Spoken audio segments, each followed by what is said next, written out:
Greetings and welcome back to Spiritual Morsels. 2 days back, we all celebrated Mother's Day. We came across a lot of emotional videos and quotes honoring and celebrating motherhood. In 2020, for the Mother's Day episode of Spiritual Morsels, we looked into the life of Jochebed, the mother of Moses. In 2021, last year, on Mother's Day's episode of Spiritual Morsels, we looked into the life of Eve, the mother of all living. Today we are going to look into the life of a mother from the Bible whose name is not mentioned in the Bible. In Mark chapter 7:26, she is known as a Greek, a Syrophoenician by race. In Matthew chapter 15 verse 22, she is called a Canaanite woman from the region of Tyre and Sidon. Both Matthew and Mark are emphasizing on the fact that she was not a Jew, but still she dared to come to Jesus crying for her child. People would have definitely told her, don't go near him, he's a Jew, you don't stand a chance. But she was not ready to give up. We see that in Matthew chapter 15, we see his disciples are telling Jesus, send her away, please. And so Jesus tells her, listen, I was sent for these guys, the lost sheep of Israel. I was not sent for you. So right now, the focus of my ministry is them. But she is not ready to take no for an answer because she is here to cry for her child. She cries out, she says, Lord, help me. In the previous chapter, Matthew 14, we see how Peter was about to drown. When he was about to die, he desperately cries out. He says, Lord, save me. And the same level of desperation is what we see in this woman's voice when she cries out, Lord, help me. She was desperate to see a deliverance in the life of her child.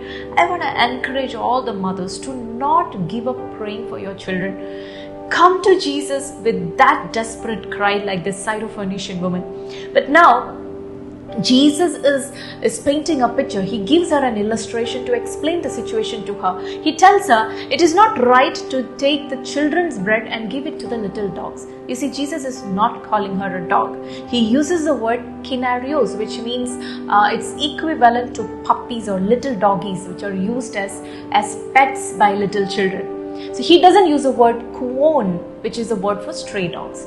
So over here, Jesus is trying to make her understand the situation. He's telling her the pets are not sitting with the children around the table. The bread is for the children. Now she understood the picture very clearly. The Jews with Jesus did not understand the picture. You see, the Jews, out of their pride, they used to call Gentiles as dogs. But Jesus doesn't call her a dog over here. He doesn't use the word kuon. He says kinarios, little puppies or doggies. The Jews never kept pets, but the Greeks were pet lovers. They had pets. In Mark 7:26, we see that this lady is a Greek. So probably she had little doggies or little puppies in her home waiting under her table for leftovers. And so she understood the picture very clearly. One thing we need to understand over here is Jesus used the word bread. In John chapter 6 verse 48, Jesus says, I am the bread of life. Now right before coming into this region of this woman, before crossing the sea, on the other side of the sea, in the Israelite territory, in the previous chapter, Jesus gives bread to 5,000 people, more than 5,000 people. He feeds them. And so this story spread far away into all the areas, and this woman heard that the bread giver has come to my land. The person who has fed bread to all those people, he has come to my land. And so she goes to meet him. But Jesus tells her, I'm sorry, I cannot give you bread. The bread is for these children.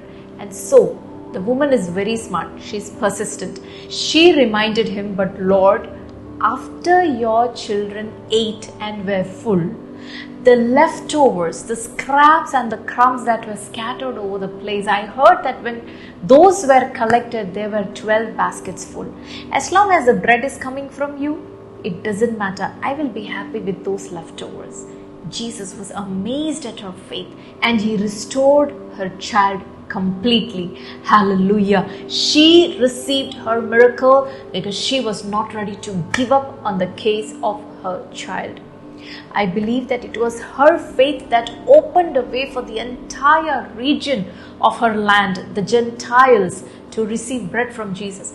You see, because in the previous chapter we see that Jesus gave bread to the Jews in chapter 14 of Matthew. In chapter 15, Matthew chapter 15, he has this encounter with this woman where she says, leftover bread that falls on the ground is enough for me. And so in the next chapter, Matthew chapter 16, on this side of the lake, Jesus breaks bread and gives bread to 4,000 plus Gentiles. I want to encourage you, dear sisters, as mothers, your persistent prayer for your child will not only bring a breakthrough inside your house, but will also affect your neighborhood. It will also change your nation. So wake up and press on for the cause of your children. Do not give up. God bless you.